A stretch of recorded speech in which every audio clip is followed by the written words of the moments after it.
Trump a tout simplement l'avantage. C'est pour ça que certains l'apprécient aussi, parce qu'il ne ment pas comme ses prédécesseurs, mais il dit « Je suis un prédateur, je veux le pétrole ». Les Français ont dépensé environ 8 milliards, les Allemands 80 milliards pour l'Ukraine. Comment est-il possible que nous ayons un gouvernement aussi maladroit qui ne connaît même plus les intérêts de son propre peuple, mais ne fait que verser de l'argent en Ukraine et pense que c'est très héroïque? C'est tout simplement incroyable, car le résultat n'est que meurtre et destruction. C'est dommage que nous n'ayons plus en Europe un État de la trempe d'un Charles de Gaulle ou d'un Willy Brandt qui défendait les intérêts européens et savait le dire aux États-Unis. Helmut Schmidt en faisait aussi partie. Jusqu'ici et pas plus loin, malheureusement, nous n'avons plus que des lèche-culs, comme Donald Trump appelait ses amis d'Europe. Monsieur Lafontaine, je suis ravi de cette conversation et de votre présence. Avec grand plaisir. Monsieur Lafontaine, nous sommes en janvier 2026. Venezuela, Groenland, droit de douane, panne de courant à Berlin. Partout, on entend que 2026 sera plus difficile que 2024 et 2025 réunis. Avant de plonger dans tous ces abîmes, après plus de 80 ans d'expérience de vie, qu'est-ce qui vous donne encore confiance aujourd'hui? La confiance n'est peut-être pas le terme approprié, mais j'essaie d'analyser la situation actuelle. Et il y a une amélioration essentielle par rapport à l'année dernière. L'amélioration consiste dans le fait que les deux plus grandes puissances nucléaires, les Russes et les États-Unis, sont en train de dialoguer et de négocier. Cela réduit pour moi le risque d'une guerre nucléaire en Europe. Et pour moi, il s'agit aussi d'une nette amélioration que le génocide dans la bande de Gaza ait également été ralenti. Il ne s'arrête pas. C'est aussi une nette amélioration. Sinon, Trump se comporte comme un éléphant dans un magasin de porcelaine en politique internationale. Et cela va continuer ainsi. Vous avez vu passer de nombreux présidents américains. Donald Trump est-il un forcené irrationnel ou ne fait-il que mettre brutalement et honnêtement à nu tout ce qui a toujours existé en Occident? Autrefois, c'était simplement emballé de façon plus polie ou dissimulé derrière des termes marketing moraux. Oui, la dernière option est correcte. Cela a commencé lorsqu'il a renommé le ministère de la Défense en ministère de la Guerre, car les États-Unis n'ont jamais eu à se défendre, pour le dire ainsi. Mais au cours de leur histoire, ils ont mené d'innombrables guerres partout dans le monde et ont pourtant remporté la guerre de propagande, dans le sens où, dans l'hémisphère occidental, on croyait que les États-Unis étaient une puissance pacifique qui ne luttait que pour la liberté et la démocratie. En réalité, il s'agissait toujours de guerre pour le pétrole et les sphères d'influence. Qu'est-ce que j'en sais? Ce sont tout simplement, comme au Venezuela, des razzias de la plus grande puissance militaire du monde.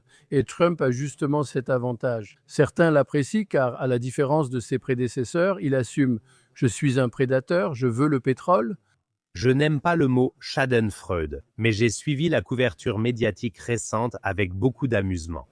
On nous tend actuellement un miroir, parce que tous les grands récits des dernières décennies, que ce soit l'éducation, les médias, la liberté, la démocratie ou les finances, ils s'effondrent tous d'une certaine manière. Est-ce que les grands récits occidentaux auxquels nous avons cru pendant des décennies existent encore? Ou iriez-vous jusqu'à dire « le chaos actuel marque-t-il la fin de la grande auto-illusion occidentale » ? Oui, c'est certainement la fin de l'auto-illusion de l'après-guerre. Car après la guerre, il y avait ce conte, disons-le ainsi. Les États-Unis sont en Europe pour nous protéger et pour nous défendre contre le communisme soviétique. Mais la vérité simple, c'est que les États-Unis étaient en Europe pour y avoir leur sphère d'influence, y installer leur base militaire et contenir la concurrence qui était alors l'Union soviétique. C'était leur motivation. Mais cela ne sonnait pas aussi bien. Il fallait dire « ils sont ici pour nous protéger ». Maintenant, même les plus fervents atlantistes, comme ils s'appellent eux-mêmes, commencent lentement à comprendre que cela n'a jamais été vrai. Il a toujours été parfaitement clair qu'un Trump ou n'importe qui d'autre ne mettrait jamais en jeu le destin des villes américaines simplement pour éviter une guerre nucléaire en Europe. Ils n'exposeraient leurs villes et leur pays à un danger nucléaire que s'il s'agissait de leur propre existence, mais pas pour l'Europe. Cela a toujours été un conte de fées qu'on racontait. Les troupes américaines sont ici justement pour préserver l'influence des États-Unis et les pays européens sont plus ou moins des vassaux des États-Unis. Cela n'a pas changé jusqu'à aujourd'hui. Jürgen Todenhofer a récemment écrit « Les lèche-bottes sont traités comme tels », évoquant l'attitude de l'Allemagne envers les États-Unis. Si l'on regarde notre comportement au sein de l'OTAN, un pays qui ne se prend plus lui-même au sérieux, est-il encore pris au sérieux? Non. Bien sûr que non, car ceux qui pensent en termes de politique de puissance ne peuvent que mépriser les Allemands. Puisque vous venez de mentionner Jürgen Todenhofer, qui fait un travail admirable pour la paix, il a récemment fait une proposition sensée, mais personne n'y répond. Il a dit « Ceux qui siègent à la Commission de la Défense ou au gouvernement devraient révéler s'ils possèdent des actions dans l'industrie de l'armement. » Parce qu'en achetant des actions Rheinmetall il y a quelques années, leur valeur a été multipliée par 20 aujourd'hui. Tout le monde peut faire le calcul. Si une personne aisée a investi 100 000, elle a maintenant 2 millions. Donc, il serait logique qu'il y ait toujours un peu de transparence là-dedans, mais en ce qui concerne les lèche-bottes. Malheureusement, il en est ainsi que les politiciens du pouvoir, et Donald Trump en fait partie, ne comprennent que le langage du pouvoir. Ils réagissent un peu aux flatteries, mais au final, c'est le langage du pouvoir qui compte. Seul Donald Trump s'est montré plus distingué, disant « lèche-cul ». C'est un peu plus raffiné. Vous venez d'évoquer le chancelier de l'armement, Friedrich Merz. Pourquoi notre chancelier se dérobe-t-il toujours au lieu de montrer enfin un peu de fermeté? Je ne peux pas l'expliquer. Je ne connais pas assez bien M. Merz pour pouvoir me faire une idée là-dessus. Mais justement, après que la Cour fédérale de justice a établi que le pipeline énergétique le plus important d'Allemagne, c'est-à-dire Nord Stream, avait été saboté par les Ukrainiens, et en même temps, on voit que ce Merz fait passer des crédits de 90 milliards, dont l'Allemagne doit payer la plus grande partie, pour les donner au système corrompu de l'Ukraine, avec pour résultat que la corruption et l'enrichissement personnel, qui sont vraiment sans honte, continuent sans fin en Ukraine. Et seuls les pauvres doivent mourir pour cela, des deux côtés. Alors cela devient incompréhensible. Je crois qu'il n'existe aucun gouvernement au monde qui donnerait encore des milliards à un pays qui détruirait la principale infrastructure. Mais il faut regarder les chiffres. Les Français ont dépensé environ 8 milliards pour l'Ukraine, les Allemands 80 milliards. Comment est-il possible que nous ayons un gouvernement aussi maladroit, qui ne connaît même plus les intérêts de son propre peuple, mais qui continue simplement à injecter de l'argent en Ukraine en pensant que c'est très héroïque? C'est tout simplement incroyable, car le résultat n'est que meurtre et destruction. Vous avez été en politique pendant des décennies. Croyez-vous que d'autres motivations animent aussi les politiciens allemands, qu'ils pourraient s'enrichir en secret grâce à la guerre? C'est envisageable. La corruption ne se limite pas aux États-Unis. Par exemple, que Trump s'enrichisse maintenant. Tout le monde sait que Biden a envoyé son fils en Ukraine auparavant. Il siégeait dans un conseil de surveillance et a touché là-bas 600 000 $ par an pour rien. Nous avions le secrétaire d'État de Habeck. Il siège maintenant aussi dans cette entreprise gazière. Si d'autres s'enrichissent, je ne le sais pas. Je dis simplement, la corruption n'est pas limitée aux États-Unis. Au final, chez nous, il s'agit d'abord des décisions politiques. Je n'arrive pas à croire combien de milliards sont engloutis en Ukraine. Quand je vois que les retraites sont trop basses ici, quand je vois que les gens n'ont souvent même pas la possibilité de payer leur loyer, ou quand je vois en ce moment que la part à charge des personnes en maison de retraite s'élève à 2 500 € ou plus et qu'elles ne peuvent pas payer. À un moment donné, ce sont les enfants qui doivent intervenir. Nous gaspillons des milliards incroyables en Ukraine parce que nous avons tout simplement, je ne sais même pas comment appeler les gens qui sont actuellement au gouvernement. Monsieur Lafontaine, je vais vous lire un court message du secrétaire général de l'OTAN, Mark Rutte, rendu public récemment par Donald Trump. Monsieur le Président, cher Donald, ce que vous avez accompli en Syrie est incroyable. Je vais profiter de mes apparitions médiatiques à Davos pour mettre en avant votre travail là-bas, à Gaza et en Ukraine. Je suis déterminé à faire avancer la question du Groenland. J'ai hâte de vous voir, votre marque. N'est-ce pas là la soumission par excellence? Ce n'est même plus de la diplomatie. Non, c'est la soumission par excellence. Mais j'ai lu aujourd'hui quelques articles où les médias, qui doivent bien écrire quelque chose, évaluent cela de cette façon. C'est un homme habile, capable d'arrêter Trump. Je ne vois pas les choses ainsi. C'est dommage que nous n'ayons plus en Europe de fils d'État du calibre d'un Charles de Gaulle ou d'un Willy Brandt qui défendaient les intérêts européens et le disaient aux États-Unis. Helmut Schmidt en faisait aussi partie. jusqu'ici et pas plus loin. Malheureusement, nous n'avons plus que des lèche-culs, comme Donald Trump appelait ses amis d'Europe. Les exceptions sont, par exemple, le Premier ministre hongrois, le Premier ministre slovaque ou encore l'espagnol, qui dit maintenant « Non, je ne fais pas 5%. Nous n'avons pas cet argent » et qui trouve tout cela exagéré et qui dit aussi parfois « Oui, quand les Russes passeront les Pyrénées ».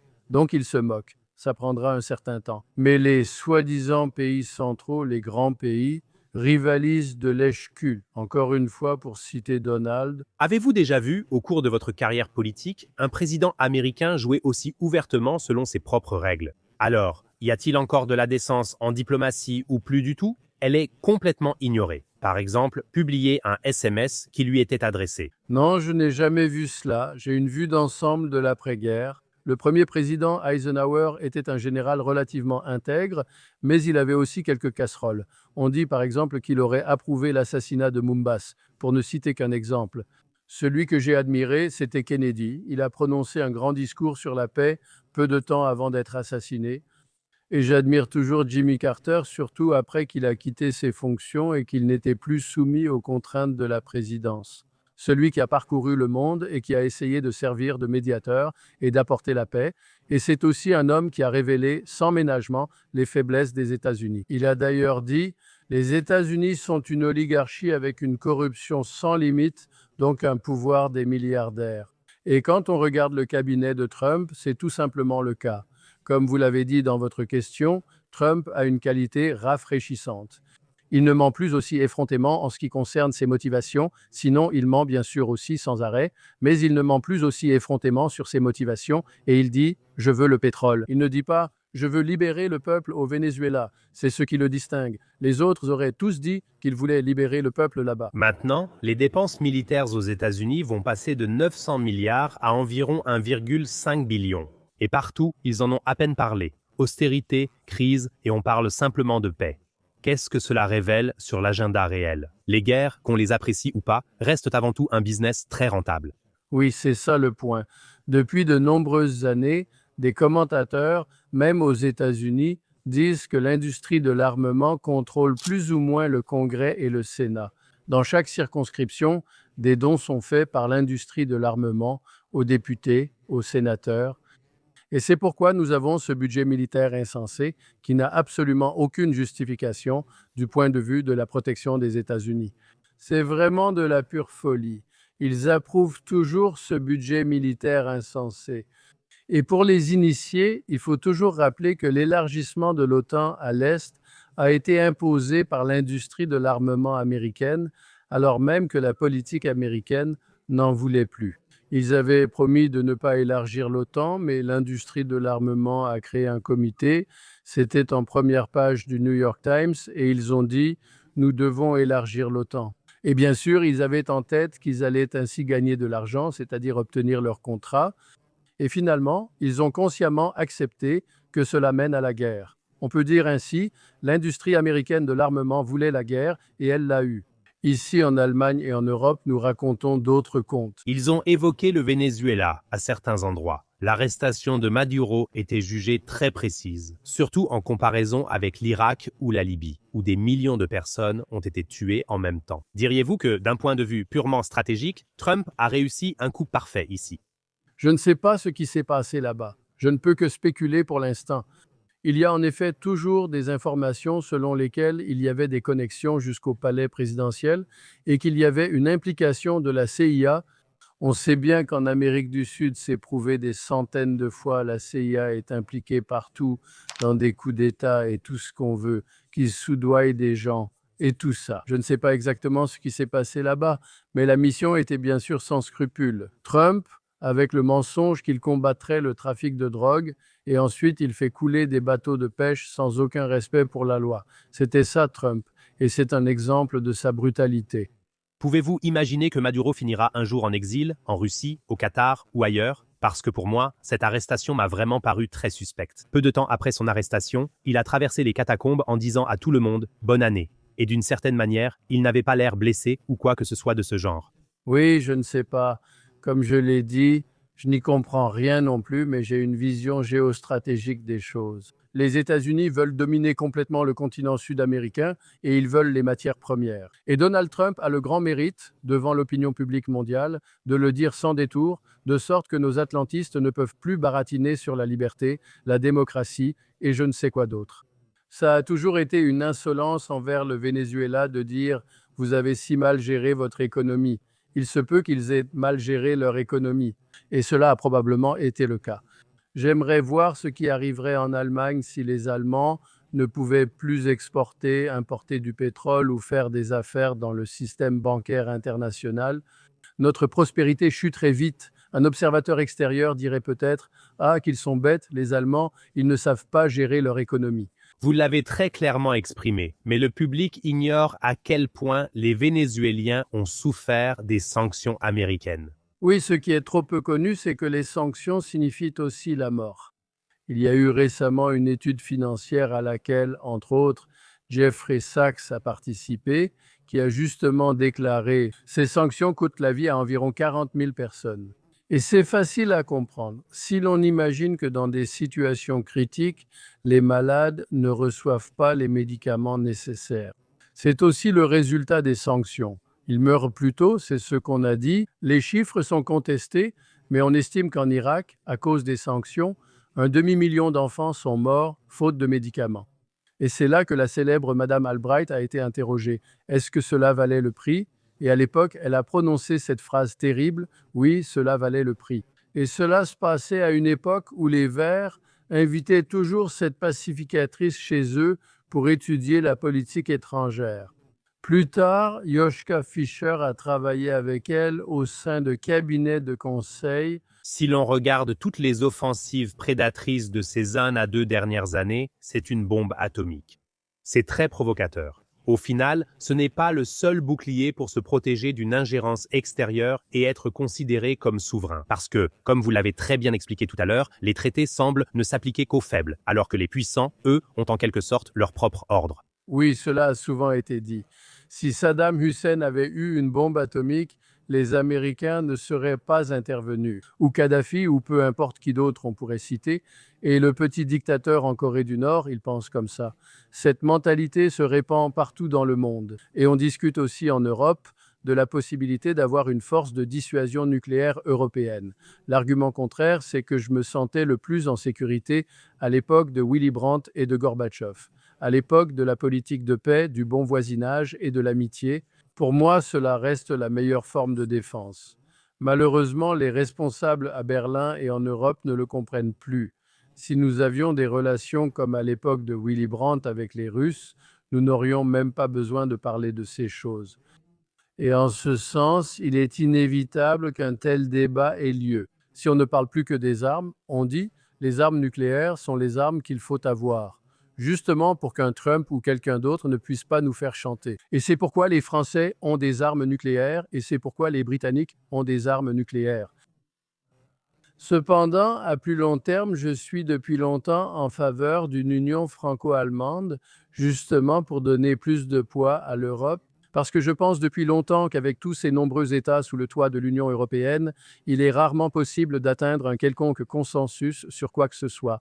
C'est ce que montre l'histoire jusqu'à présent. Mais une union franco-allemande, ce serait une possibilité. Le potentiel industriel et économique est aussi grand que celui de la Russie et c'est pourquoi on peut aussi construire une défense solide. Pour ma part, je suis partisan des soi-disant armes de seconde frappe. Ce sont donc des armes que l'on stationne en mer, sur des sous-marins. Cela a été longuement débattu dans les années 80. Nous n'aurions alors pas cette discussion absurde sur les missiles à moyenne portée et les missiles hypersoniques en Allemagne, en plein cœur de la Hesse, densément peuplée. Seuls, je dois le dire ainsi, des idiots qui n'ont pas la moindre idée de la technologie militaire peuvent imaginer de telles choses. Si nous voulons donc une défense contre les missiles et les puissances nucléaires, il nous faudrait en Europe des capacités de seconde frappe garanties. C'était à peu près la stratégie de Charles de Gaulle qui, en tant que général, comprenait plus que les politiciens qui lui ont succédé. On peut presque prévoir quand des États riches en ressources comme l'Algérie, le Qatar ou l'Arabie saoudite seront ajoutés à la liste rouge. En fin de compte, ils n'ont pas la dissuasion d'une bombe atomique. Oui, bien sûr. Cela a été dit dès le début et le traité de non-prolifération nucléaire en est la preuve. Que justement les puissances, les superpuissances, enfreignent simplement les traités. Elles ne les respectent pas. C'est aussi une sorte d'accompagnement de la politique de puissance. Qu'est-ce que ça nous fait, les traités? Nous ne les respectons pas. Il a été conclu dans les années 60 et après cela, ils auraient dû depuis longtemps mener des négociations sur le désarmement, des négociations qui auraient abouti à une réduction significative des armes nucléaires. Elles ont seulement été techniquement perfectionnées, leur nombre a un peu diminué, mais elles se sont propagées. Vous avez mentionné les pays. Où est la ligne rouge? Monsieur Lafontaine, comment la Chine et la Russie vont-elles réagir? L'Iran est désormais concerné, puis viendront le Venezuela et Cuba. À un moment donné, il n'y aura plus du tout d'État BRIC qui soit suffisamment puissant pour se tenir aux côtés de la Chine et de la Russie. Oui, bien sûr, il est difficile de le dire précisément, mais même un Trump sait qu'il ne peut pas se frotter à la Russie et à la Chine. Cela entraînerait en effet une menace existentielle même pour les États-Unis. On l'a déjà vu lors de la guerre contre l'Iran, ils se sont soudainement arrêtés. Ce n'était pas forcément l'idée de Netanyahou, il fait aussi partie de ceux qui, quand il s'agit de guerre et de meurtre, ne sont pas à la hauteur et sont irresponsables. Mais il a fini par être arrêté à un moment donné. Là aussi, je ne peux que spéculer et prendre connaissance des rapports de presse, parce que la défense des Iraniens et leur contre-réaction ont été plus fortes que ce qu'on attendait. Et on continue encore aujourd'hui à spéculer sur le fait que les Iraniens disposent d'un potentiel considérable en matière de missiles. Israël ne peut alors pas se permettre de continuer à mettre son propre territoire en danger. Et il y a aussi eu des accords. Il a été rapporté que les Russes ont justement livré des missiles de défense au Iran. Donc c'est en cours. Par exemple, les Chinois achètent la majeure partie du pétrole iranien. Et maintenant, Donald Trump dit, oui, je veux conquérir l'Iran et enlever cette source de pétrole aux Chinois. Cela mènerait certainement à des conflits importants. En ce sens, je dirais que la ligne rouge dont ils ont parlé est probablement atteinte. Mais cela reste l'évaluation d'un observateur. On avance que le Groenland attire non seulement pour ses ressources, mais aussi comme futur espace sans loi. Pour les supercentres de calcul, l'infrastructure IA et le pouvoir numérique. Est-ce une théorie du complot, Monsieur Lafontaine, ou est-ce simplement la prochaine étape logique de la politique de puissance mondiale à l'ère numérique? Ce n'est pas une théorie du complot, car de telles idées circulent déjà dans la Silicon Valley. On y associe notamment Peter Thiel, le célèbre investisseur, mais aussi d'autres personnes. Je ne connais pas tous les noms par cœur de ceux qui y participent. Mais il y a toute une série de milliardaires qui, bien sûr, entretiennent aussi une sorte de mégalomanie et s'imaginent ce genre de choses. Une île où il n'y a pas de gouvernement et où ils peuvent, faire plus ou moins ce qu'ils veulent sans être soumis à aucune loi. Mais je pense que nous ne sommes qu'à un pas de cette vision. Dans la stratégie de sécurité nationale sous Trump, des forces comme l'AfD sont vues comme partenaires des États-Unis. Avec eux, il est plus facile de fragmenter l'Europe et de leur imposer la soumission. Qu'est-ce qui nous menace alors dans les prochaines années si Trump essaie réellement de diviser l'Europe? Eh bien, c'est aussi ce qu'on reproche souvent à Poutine. Et le diviser pour régner a toujours été la politique des États-Unis. Oui, c'est la célèbre citation du président Truman, datant encore de l'époque de la guerre. Pour simplifier, si les Russes gagnent, nous aidons les Allemands. Et si les Allemands gagnent, nous aidons les Russes. Voilà, c'était la formule. On peut aussi le lire dans le New York Times. Cela a été résumé ainsi justement par la formule divide et impera, diviser pour régner. Et c'est ce que les États-Unis font depuis toujours. Il suffit de penser à la phrase de Rumsfeld qui disait qu'il préférait s'allier avec la nouvelle Europe, donc avec les États baltes, la Pologne et ainsi de suite, et non avec la vieille Europe. À l'époque, c'était les Allemands et les Français qui s'opposaient aux États-Unis du temps de Chirac et Schröder. C'est là que cela a commencé. Donc le divide et impera est une pratique standard de la politique américaine. Pensez-vous qu'un gouvernement de centre-droit en 2029 avec la CDU en partenaire junior soit réaliste? C'est en tout cas une possibilité. Mais ce sujet est vraiment un vrai sujet en Allemagne. Le système des partis allemands ne fonctionne plus, aussi parce que la CDU n'est plus chrétienne. Les sociaux-démocrates ne sont plus sociaux, les libéraux ne sont plus libéraux et les verts ne sont plus verts. Je dis toujours, ils pensent sûrement que les guerres servent l'environnement. Et la gauche n'est plus vraiment à gauche. Avec la CDU, je peux le faire facilement. La CDU ne peut pas vraiment approuver les guerres, mais c'est à la CDU de régler ça avec elle-même. Les sociaux-démocrates sont fiers lorsqu'ils imposent un niveau de retraite qui est l'un des pires de toute l'Europe et où la loi prévoit même au départ une réduction des retraites. Et ils ont justement liquidé le plus grand héritage du SPD après la guerre, la paix et la réconciliation avec la Russie. Les libéraux avaient une ministre de l'Éducation qui voulait sanctionner des professeurs qui s'étaient montrés un peu rebelles dans une résolution. Cela n'a vraiment plus rien à voir avec le libéralisme. Et comme je l'ai dit, j'ai déjà parlé des Verts. Eux non plus n'ont jamais besoin de se promener en forêt. Vous imaginez l'impact sur la nature lorsque des éoliennes tournent en forêt. Les animaux fuient tous ces lieux. Je dis toujours en débat, les Verts n'ont jamais mis les pieds en forêt et la gauche fait de la politique identitaire. Je vais maintenant citer Brecht, le philosophe. Donc la société est divisée en différents groupes. Mais on peut aussi le montrer clairement avec le langage inclusif. Madame Reichenegg est une femme qui jouit d'une certaine sympathie auprès des jeunes parce qu'elle agit avec beaucoup d'habileté. Mais si elle s'adressait un jour aux employés comme je l'ai fait, en disant « Chers collègues étoilesiennes », ils se demanderaient ce qui ne va pas chez elle et diraient « Elle a perdu la tête ». Que pensez-vous que l'AfD changera concrètement en Allemagne si elle entre au gouvernement? Au-delà de la rhétorique, agiront-ils vraiment sur l'immigration? Que vont ressentir les gens en Allemagne? Le pays va-t-il devenir plus autoritaire? Qu'en pensez-vous? Je ne peux pas le dire avec certitude.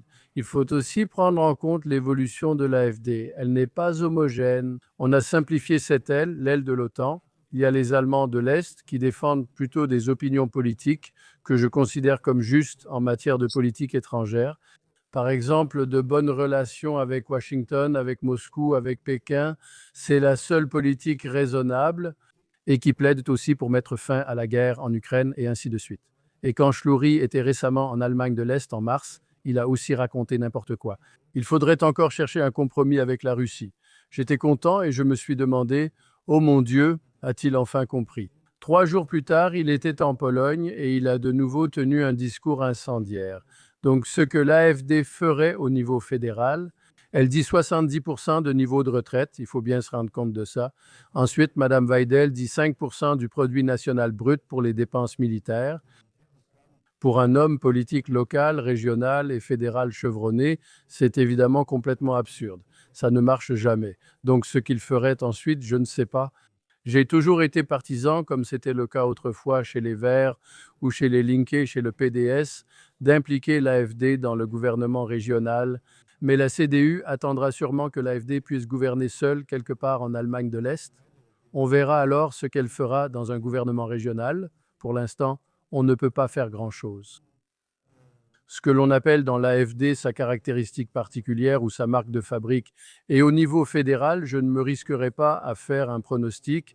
Jusqu'à présent, ceux qui excluent l'AfD, c'est-à-dire les politiciens et les journalistes, ont tout fait, bien sûr, pour rendre l'AfD de plus en plus grande. Ils ne s'en sont toujours pas rendus compte. Si j'étais membre de l'AfD, je remercierais les politiciens et journalistes allemands. Monsieur Lafontaine, pour conclure, donnez-nous 2 recommandations très concrètes afin d'obtenir de la clarté et de la souveraineté dans ce monde très fou, chaotique et agité. Je veux d'abord faire une proposition qui doit absolument être mise en place quand on voit ces gens fous au pouvoir. Nous avons besoin d'un référendum révocatoire inscrit dans les constitutions des Länder et au niveau européen. Je pense que si nous avions cela, Merz ne pourrait plus continuer longtemps. Et même cette insupportable von der Leyen ne pourrait plus continuer au niveau européen. Ensuite, nous avons besoin d'un retour aux valeurs fondamentales. Je voudrais maintenant aborder la question de l'état de droit. Le fait que la Cour constitutionnelle soit actuellement composée de 3 membres de la CDU, 3 du SPD, 1 du FDP et 1 des Verts, cela ne va pas du tout. Ce sont eux qui décident maintenant si l'on recompte les voix pour l'alliance Sarah Wagenknecht, pour savoir si elle a atteint les 5% ou non. Donc, la confiance dans l'état de droit s'érode actuellement. Il suffit de regarder ce qui se passe au niveau européen, où l'on sanctionne des personnes et où on les déclare pratiquement hors la loi simplement parce qu'elles ont une opinion différente. C'est incroyable. Ces deux dames à la tête de la communauté européenne, accompagnées des ministres des Affaires étrangères, qui, j'espère, ne sont pas tous au même niveau intellectuel que Wadefull. Mais c'est affreux. Ils détruisent l'idée européenne qui repose justement sur la liberté, la libéralité et la démocratie. Maintenant, ils disent que je dois vous dire quelque chose sur la façon dont on peut travailler à l'avenir ou ce qu'on peut faire. Je dis toujours informer, ne pas abandonner et défendre ses objectifs. Et j'ai comme l'impression que petit à petit, maintenant, notamment aussi grâce à Trump, une réflexion commence à ce sujet. Peut-être devrons-nous apprendre un jour à défendre à nouveau nos propres intérêts, et je parle ici consciemment, les intérêts de notre propre population. Donc, avec les 90 milliards, dont l'Allemagne devra certainement encore payer plus d'un tiers, que ce Merz vient encore de promettre. Avec cet argent, on pourrait justement, je pense aux retraites ou aux soins, résoudre beaucoup de choses qui restent actuellement en suspens, simplement à cause d'une politique totalement insensée. Il suffit d'imaginer un demi-milliard pour l'armement. Cela montre bien quelle est la voie que suit actuellement la politique allemande. Mais je pense qu'elle commence elle-même à ériger des obstacles petit à petit.